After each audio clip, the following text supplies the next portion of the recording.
আসসালামু আলাইকুম। ইসলামী আন্দোলন বাংলাদেশ ২ নং শিবতলা ইউনিয়ন কর্তৃক আয়োজিত আলহাজ হাফেজ মাওলানা ইউনুস আহমেদ হুজুর আগামী নির্বাচনে হাত পাতা প্রতীকে নির্বাচন করবে।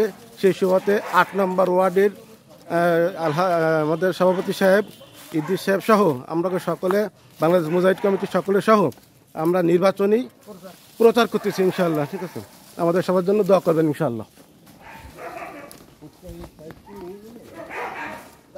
নির্বাচনী প্রচারণ চলতেছে ইনশাআল্লাহ। নির্বাচন প্রোগ্রামে ইনশাআল্লাহ আমাদের সকলে আছে, এখানে আছে আমাদের মাসুদ ফকির, নির্বাচনী প্রোগ্রামে আছে আমাদের মনিরুল ভাই, শাহাবুদ্দিন ভাই সহ, হান্নান ভাই সহ, রুহুল বেগ সহ এখানে সকলে উপস্থিত আছে। আপনারা সবাই দোয়া করবেন আমাদের এমপি প্রার্থী আলহাজ হাফেজ মাওলানা ইউনুস আহমেদ হুজুরের জন্য।